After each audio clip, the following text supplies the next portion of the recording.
الله وبركاته.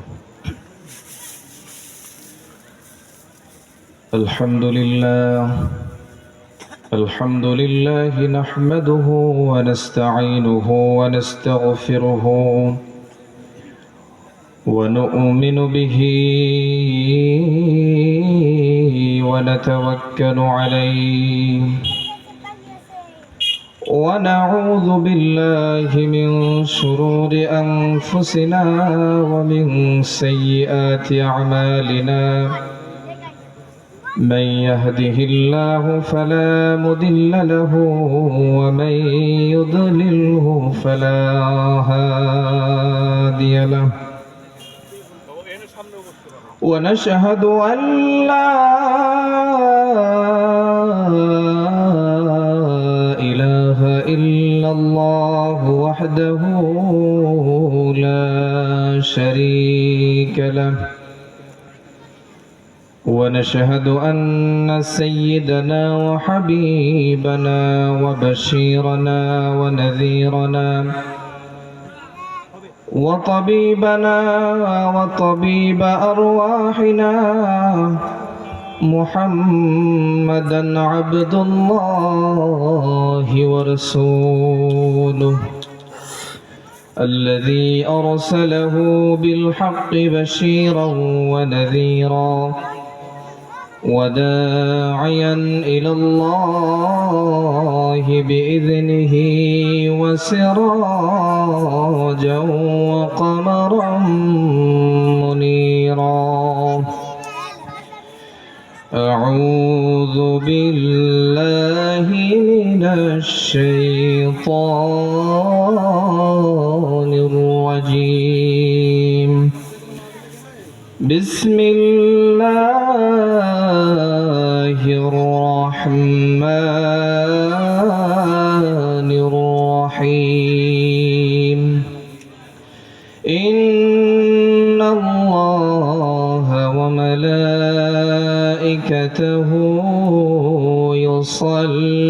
يصلون على النبي يا أيها الذين آمنوا صلوا عليه وسلموا تسليما اللهم صل على سيدنا مولانا محمد وعلى آل سيدنا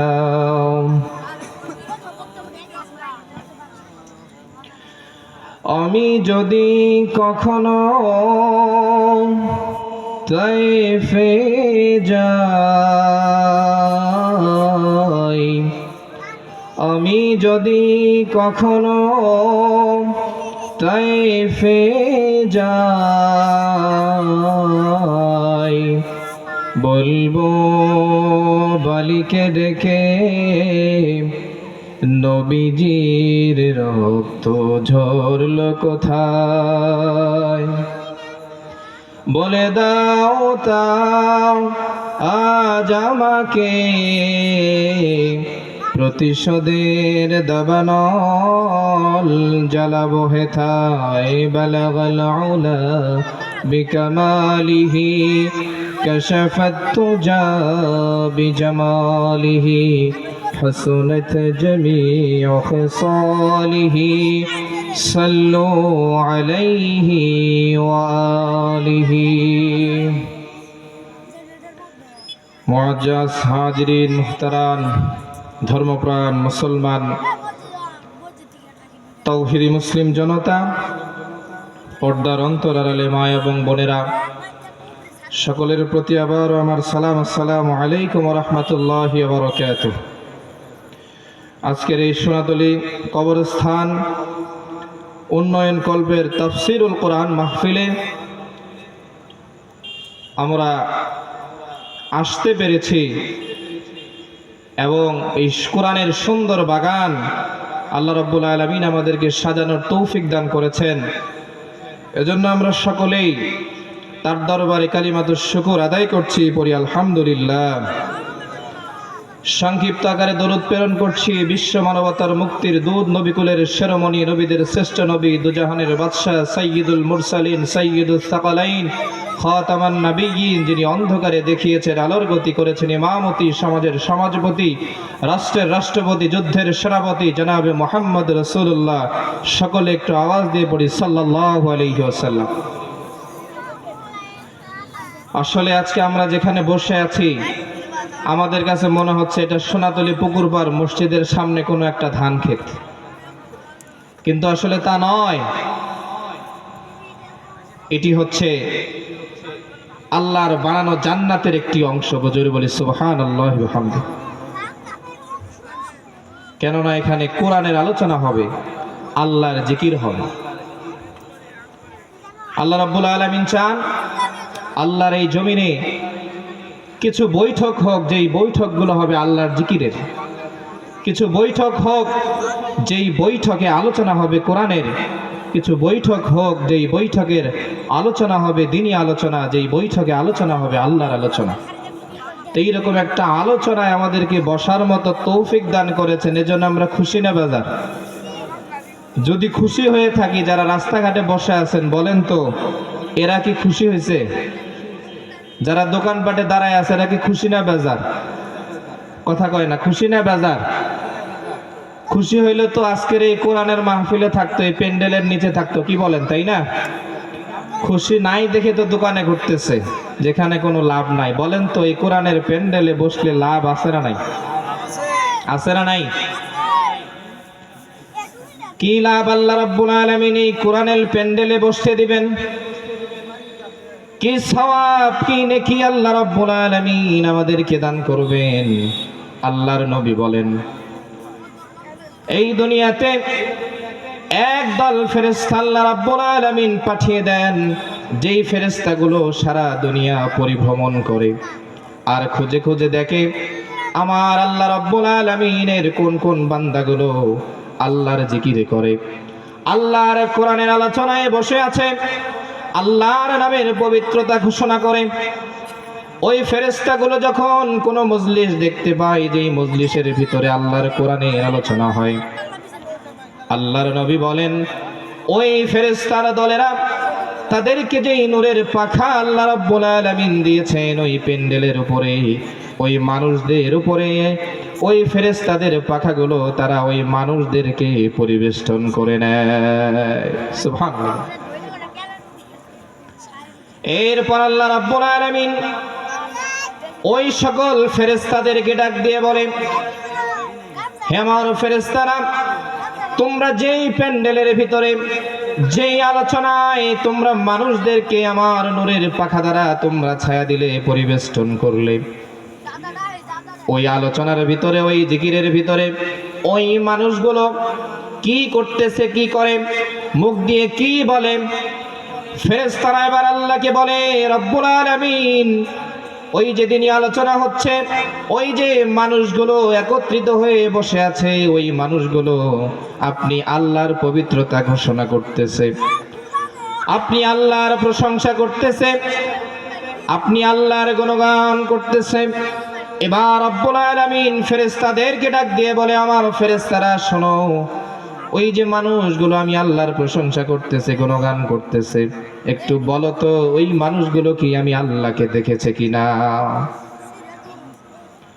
এবার ফেরেশতারা ডাক দিয়ে বলে, রব্বুল আলামিন, ওই মানুষগুলো কোনোদিন আপনাকে দেখে নাই। এবার আল্লাহ রাব্বুল আলামিন বলে, ওই বান্দাগুলো যদি আমি আল্লাহকে দেখতে পেত, এবার বলো ওই বান্দাগুলো কি করত? এবার ফেরেশতারা ডাক দিয়ে বলে, রব্বুল আলামিন, আপনাকে যদি তারা দেখতে পেত, আজকে যেই পরিমাণ পবিত্রতা ঘোষণা করছে, আজকে যেই পরিমাণ জিকির করতেছে, আজকে যেই পরিমাণ গুণগান আপনার গাইতেছে, রব্বুল আলামিন আপনাকে যদি দেখতে পেত, আরো বেশি বেশি করে আপনার পবিত্রতা ঘোষণা করত। সুবহানাল্লাহ। এবার রব্বুল আলামিন ডাক দিয়ে বলে, আমার ফেরেশতারা, ওই যে বান্দাগুলো ঠান্ডার ভিতরে শীতের কাপড় গায়ে দিয়ে প্যান্ডেলের নিচে ছত্রছায়া একত্রিত হয়ে আল্লাহর পবিত্রতা ঘোষণা করতেছে। তাকিয়ে দেখো মুখ দিয়ে কিছু কিছু বান্দাগুলো কি কি যেন বলতেছে, আমার কাছে কি চায়। ফেরেশতারা আবার ডাক দিয়ে বলে, রব্বুল আলামিন তোমার ওই বান্দাগুলো তোমার কাছে জান্নাত চায়। এবার রব্বুল আলামিন ডাক দিয়ে বলে, ফেরেশতা ওই যে বান্দাগুলো জান্নাত চাইতেছে আমার কাছে, তারা কি কখনো জান্নাত দেখেছে কিনা? ফেরেশতারা ডাক দিয়ে বলে, রব্বুল আলামিন তারা কখনো জান্নাত দেখে নাই। আল্লাহ রব্বুল আলামিন বলে, জান্নাত যদি দেখতো তারা কি করত? ফেরেশতারা বলে, যদি তারা জান্নাত দেখতো রব্বুল আলামিন আজকে যে পরিমাণে জান্নাতের আশা করত, জান্নাতের জন্য কাজ করে, জান্নাত দেখলে এর চাইতে বেশি পরিমাণে কাজ করত, জান্নাত পাওয়ার আকাঙ্ক্ষা করত। আল্লাহ রাব্বুল আলামিন বলেন, ওই বান্দাগুলো দেখো কি থেকে পানা চায়, কি থেকে আশ্রয় চায়, চোখে পানি কেন? এবার ফেরেশতারা বলে, রব্বুল আলামিন তোমার জাহান্নাম থেকে তারা পানা চায়। রব্বুল আলামিন বলে, জাহান্নাম তারা দেখেছে কিনা? ফেরেশতারা বলে, জাহান্নাম দেখে নাই। আল্লাহ বলে, জান্নাত জাহান্নাম যদি দেখতো তাহলে তারা কি করত? ফেরেশতা বলে, জাহান্নাম যদি দেখতে পেত তাহলে তারা জাহান্নাম থেকে তারা পানাহ চাইতো, অনেক বেশি বেশি আল্লাহর ইবাদত করত, যাতে করে জাহান্নাম থেকে বেঁচে যেতে পারে। এবার রব্বুল আলামিন ওই ফেরেশতাদেরকে ডাক দিয়ে বলে, আমারও ফেরেশতারা তোমরা শোনো, যেই বান্দাগুলো দুনিয়াতে একত্রিত হয়ে আমার পবিত্রতা ঘোষণা করতেছে, ওই বান্দাগুলো আমাকে দেখে নাই। যেই জান্নাত তারা চায় সেই জান্নাত দেখে নাই, জান্নাতের কথা শুনেছে। যেই জাহান্নাম থেকে পানাহ চায় সেই জাহান্নাম দেখে নাই, জাহান্নাম থেকে আশ্রয় চায়। ও আসমানের ফেরেশতারা তোমরা সাক্ষী থাকো, আমি রব্বুল আলামিন ওইখানে যত বান্দা বসে আছে সকল বান্দাদেরকে আমি রব্বুল আলামিন মাফ করে দিলাম। সুবহানাল্লাহ। তাহলে বলেন তো, আমরা যারা এখানে বসে আছি আমাদেরকে মাফ করে দিবেন কে? সুতরাং যারা দোকানে বসে আছে, রাস্তায় দাঁড়িয়ে আছে, বলেন তো এই সওয়াবের অধিকারী কি তারা হবে? কথা বলেন, হবে? এই সওয়াবের অধিকারী যদি হতে চাই এই প্যান্ডেলের নিচে বসার দরকার আছে না নাই? প্রিয় ভাইয়েরা আমার, যারা আমরা বসে আছি একটু দয়া করে সামনের দিকে কি এগিয়ে বসা যাবে না? একটু দয়া করে সামনে চলে আসেন। যারা বসছেন তো না চলে যাওয়ার ধান্দা আছে আপনাদের? চলে যাওয়ার ধান্দা আছে? তাহলে একটু সামনে চলে আসেন, একটু সামনের দিকে আসেন, আমরা পরিবেশটাকে একটু সুন্দর করি। কি বলেন? দূর দূরান্ত থেকে অনেক মেহমান আমাদের মাঝে এসেছে, আমাদের এলাকায় এসেছে, আমরা যদি সুন্দর পরিবেশ দিতে না পারি বলেন তারাও খুশি হবে না। মুসাফির যদি খুশি না হয় আল্লাহও তো খুশি হবে না। আল্লাহ যদি খুশি না হয় এই যে ফজিলত রাসূল বলেছেন, এই ফজিলত, এই সওয়াব, এই নেকি কি আমরা পাবো বলেন? তাহলে পরিবেশ সুন্দর করার দরকার আছে না নাই?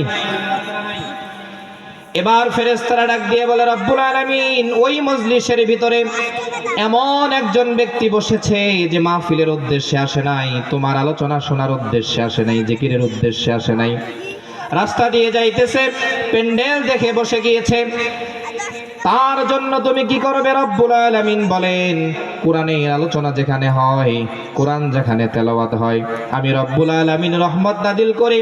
সুতরাং ওই বান্দা যেই উদ্দেশ্যে আসুক না কেন, আমার জিকিরের মজলিসে, কোরআনের মজলিসে বসার কারণে আমি আল্লাহ রব্বুল আলামিন ওই বান্দার গুনাহগুলোকে মাফ করে দেব। এজন্য রব্বুল আলামিন কুরআনুল কারীমের ভিতরে বলেন, ওয়া ইযা কুরিআল কুরআনু ফাসতামিউ লাহু ওয়া আনসিতু লাআল্লাকুম তুরহামুন। জোরে পড়ি আল্লাহু আকবার। আল্লাহ রাব্বুল আলামিন ডাক দিয়ে বলে, দুনিয়ার জমিনে যখন কোরআন তেলাওয়াত হয়, কোরআনের আলোচনা যখন হয়, কোরআনের জিকির যখন হয়, এই কোরআন তেলাওয়াত গুলো যারা নীরবতা পালন করে শ্রবণ করে, আল্লাহ রাব্বুল আলামিন বলে ওই সমস্ত বান্দা বান্দির উপর আমি আল্লাহ রাব্বুল আলামিন আসমান থেকে রহমত নাজিল করি। সুবহানাল্লাহ। এখানে উদ্দেশ্য যাই থাকুক, কোরআনের মজলিসে, কোরআনের প্যান্ডেলে, কোরআনের আলোচনায় বসলে আপনার উপরে আসমান থেকে রহমত নাজিল করবেন কে? কথা বলেন, কে নাজিল করবেন? তাহলে এখানে বসার দরকার আছে না নাই? আমি উদারত আহ্বান করব, যারা এখনো প্যান্ডেলের বাহিরে এবং বিভিন্ন দোকান পাটে বসে আছেন, মেহেরবানি করে আপনারা এই প্যান্ডেলে বসে যান, প্যান্ডেলে চলে আসেন। এই প্যান্ডেলের রহমত আমাদের সবাইকে নেওয়ার তৌফিক দান করুক। সবাই পড়ি আমিন। মহান আল্লাহ রাব্বুল আলামিন কুরআনুল কারীমের ভিতরে দুইটা কাজের কথা বলেছেন। দুইটা কাজ যদি কোনো বান্দা করতে পারে, আল্লাহ রাব্বুল আলামিন বলেন ওই বান্দার যত ত্রুটিযুক্ত আমল আছে আমি আল্লাহ রাব্বুল আলামিন সেই আমলগুলো ত্রুটি মুক্ত করে দেব। আর আমি আল্লাহ রাব্বুল আলামিন ওই বান্দার যত আমল, যত গুনাহ আছে আমি আল্লাহ রাব্বুল আলামিন সমস্ত গুনাহগুলোকে ক্ষমা করে দেব ওই বান্দা যদি দুইটা কাজ করতে পারে। আল্লাহ রাব্বুল আলামিন বলেন, ইয়া আইয়ুহাল্লাযীনা আমানুত্তাকুল্লাহা ওয়া কুলু কাওলান সাদীদা يصلح لكم أعمالكم ويغفر لكم ذنوبكم ومن يطع الله ورسوله فقد فاز فوزا عظيما جربري الله أكبر আল্লাহ রাব্বুল আলামিন বলেন, হে মুমিনগণ, ইয়া আইয়ুহাল্লাযীনা আমানুত্তাকুল্লাহ, হে মুমিনগণ, তোমরা যদি আমি আল্লাহকে ভয় করতে পারো, আমি আল্লাহ রাব্বুল আলামিন তোমাদের ত্রুটিযুক্ত আমলগুলোকে ত্রুটি মুক্ত করে দেব। শুধু তাই নয়, তোমাদের জীবনের সমস্ত গুনার খাতাগুলোকে আমি মাফ করে দেব। এক নম্বর কাজ হলো ভয় করতে হবে কাকে? কাকে ভয় করতে হবে? আল্লাহকে যদি ভয় করেন, অহংকার করা যাবে কি? গীবত করা যাবে না, চুরি করা যাবে না, ডাকাতি করা যাবে না, প্রতারণা করা যাবে না, মানুষকে ঠকানো যাবে না যদি আল্লাহকে ভয় করেন। কি বলেন? আল্লাহকে যদি ভয় করেন, ভাইয়ের হক মেরে খাওয়া যাবে। আল্লাহকে যদি ভয় করেন, ওজনে কম দেওয়া যাবে। তার মানে আমরা সবাই করি আর মুখে বলি আল্লাহকে ভয় করি, ভয় ভয় হয় না।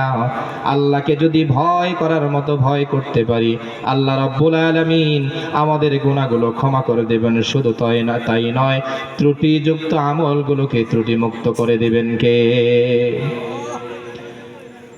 প্রতারণা করার দরকার নাই, মানুষকে ঠকানোর দরকার নাই। আল্লাহ রাব্বুল আলামিন কুরআনুল কারীমের ভিতরে বলেন, ওয়া মান ইয়াত্তাকিল্লাহা ইয়াজআল লাহু মাখরাজা ওয়া ইয়ারযুকুহু মিন হাইথু লা ইয়াহতাসিব। যারা আল্লাহকে ভয় করবে, আল্লাহকে যারা তাকওয়া অবলম্বন করবে, আল্লাহ রাব্বুল আলামিন বলেন ওই বান্দাগুলো যখন বিপদে পড়বে, সংকটে পড়বে, মুসিবতে পড়বে, আমি আল্লাহ রাব্বুল আলামিনের উপরে তাকওয়া থাকার কারণে, আমি আল্লাহ রাব্বুল আলামিনকে ভয় করার কারণে, আমি আল্লাহ রাব্বুল আলামিন সকল বিপদ থেকে, সকল সংকট থেকে আমি আল্লাহ রাব্বুল আলামিন ওই বান্দাদেরকে উত্তরণের পথ বের করে দেব। শুধু তাই নাই, ওয়ারযুকুহু মিন হাইসু লা ইয়াহতাসিব, আমি আল্লাহ রাব্বুল আলামিন তারা আল্লাহকে যদি ভয় করে, মানুষের সাথে প্রতারণার দরকার নাই, মানুষকে ঠকানোর দরকার নাই, ভাইয়ের হক মেরে খাওয়ার দরকার নাই, বোনের হক মেরে খাওয়ার দরকার নাই।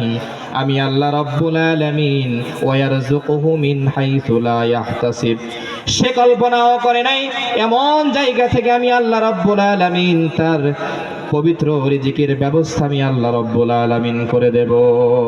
সুবহানাল্লাহ। তাহলে আল্লাহকে ভয় করার দরকার আছে না নাই? আল্লাহকে যদি ভয় করেন, প্রতারণা করা যাবে?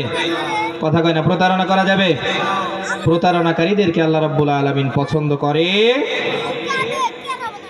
মহান আল্লাহ রাব্বুল আলামিন কুরআনুল কারীমের ভিতরে বলেন, ওয়া ইম্মা তাখাফান্না মিন কওমিন খিয়ানাতান ফাবিয ইলাইহিম আলা সাওয়া ইন্নাল্লাহা লা ইউহিব্বুল খাইনিন। জোরে পড়ি আল্লাহু আকবার। আল্লাহ রাব্বুল আলামিন বলেন, তোমরা যদি দুনিয়াতেই দেখতে পাও কোনো বান্দা প্রতারণা করবে, অঙ্গীকার ভঙ্গ করবে, চুক্তি ভঙ্গ করবে, তাহলে তোমরাও তাদের সাথে চুক্তি ভঙ্গ করো, যাতে করে সমান সমান হয়ে যায়। জেনে রেখো, নিশ্চয়ই আল্লাহ রাব্বুল আলামিন কোন প্রতারণাকারীকে, চুক্তি ভঙ্গকারীকে, প্রতিশ্রুতি ভঙ্গকারীকে পছন্দ করে না। প্রতারণাকারীকে আল্লাহ পছন্দ করে? প্রতারণা কে করে? ইমাম সাহেব প্রতারণা করতে পারে কি পারে না? সভাপতি সাহেব প্রতারণা করতে পারে, সমাজের মেম্বার প্রতারণা করতে পারে, চেয়ারম্যান মেম্বার প্রতারণা করতে পারে, এমপি মন্ত্রী যারা আছে এরাও প্রতারণা করতে পারে কি পারে না? কথা বলেন, পারে কি পারে না? ভোটের সময় যেই প্রতিশ্রুতি দেয়, ভোট পার হয়ে গিয়ে বলেন এই প্রতিশ্রুতি কি আমরা পাই? এরাও প্রতারণা করে কি করে না? এই জন্য আল্লাহ রাব্বুল আলামিন বলেছেন, যদি দেখতে পাও এরা ভোট নেওয়ার পরে, চেয়ারম্যান হওয়ার পরে, মেম্বার হওয়ার পরে, সমাজের ইমাম হওয়ার পরে, মন্ত্রী হওয়ার পরে প্রতারণা করবে, তার আগেই তোমরা তাদেরকে বয়কট করো। ঘোষণাকার, ঘোষণাকার। এই জন্য যেখানে দেখতে পারবো দোকানদার থেকে শুরু করে কুলি মজুর, রিক্সাওয়ালা, ভ্যানওয়ালা, বাসওয়ালা, ট্রাকওয়ালা, চেয়ারম্যান, মেম্বার, মন্ত্রী, সরকার, যাদেরকেই দেখতে পারবো যারা প্রতারণা করবে, এদেরকে বয়কট করার দরকার আছে না নাই? আছে না নাই? আগেই বয়কট করতে বলছে। বয়কট না করে তাদেরকে সামনে নিয়ে এসে কাঁদবেন, এই কান্না আল্লাহর দরবারে যাবে? আগেই আল্লাহ বয়কট করতে বলছে। আল্লাহ তাদেরকে পছন্দ করে না, এজন্য বলছে বয়কট করে দাও। তাহলে আল্লাহ যাকে পছন্দ করে না, আপনি তাকে পছন্দ করতেছেন, আল্লাহর বিরুদ্ধে যাইতেছেন, আর সমাজে শান্তি চান, সমাজে শান্তি চান, রাষ্ট্রে শান্তি চান, বলেন তো শান্তি কি আসবে? কেননা গেছেন আপনি শান্তির বিপরীতে, শান্তি কখনো ঘরে আসবে? আল্লাহর নবী হাদিসের ভিতরে বলেন, কাল কিয়ামতের ময়দানে আল্লাহ রাব্বুল আলামিন নিজে 3 শ্রেণীর ব্যক্তির ব্যাপারে মামলা দায়ের করবে। কয় শ্রেণীর ব্যাপারে? 3 শ্রেণীর ব্যাপারে মামলা দায়ের করবে। কয় শ্রেণীর? 3 শ্রেণীর লোকের ব্যাপারে আল্লাহ রাব্বুল আলামিন মামলা দায়ের করবে। قال الله ثلاثة أنا خصمهم يوم القيامة رجل أعطى بي ثم غدر। 3 শ্রেণীর ব্যক্তির জন্য আল্লাহ রাব্বুল আলামিন মামলা দায়ের করবে। 1 নাম্বার হলো রাজুলুন আতা বি সুম্মা গাদার, ওই ব্যক্তি যে দুনিয়াতে আল্লাহর নামে প্রতিশ্রুতি করলো, আল্লাহর নামে ওয়াদা করলো, সেই ওয়াদাকে ভঙ্গ করলো, প্রতিশ্রুতিকে ভঙ্গ করলো, মানুষের সাথে প্রতারণা করলো। ভোটের আগে বললো আমি এটা করে দেব, ভোট নেওয়ার পরে আর খবর নাই। ইমাম হওয়ার পরে বললো এটা করবো, আর খবর নাই। দোকানদার বললো ভালো জিনিস দিব, ভালো জিনিসের দাম নিল, ভালো জিনিস দিল না। এই রকম প্রতারণা, ওয়াদা ভঙ্গ যারা করবে, আল্লাহ রাব্বুল আলামিন কাল কিয়ামতের ময়দানে তাদের নামে বাদী হয়ে নিজে মামলা দায়ের করবে। তাহলে এই মামলার আসামি যদি আমরা হই, বলেন তো জাহান্নাম ছাড়া কোনো উপায় আমাদের আছে? তা এই মামলার আসামি কারা কারা হবেন? হাত তুলে আল্লাহ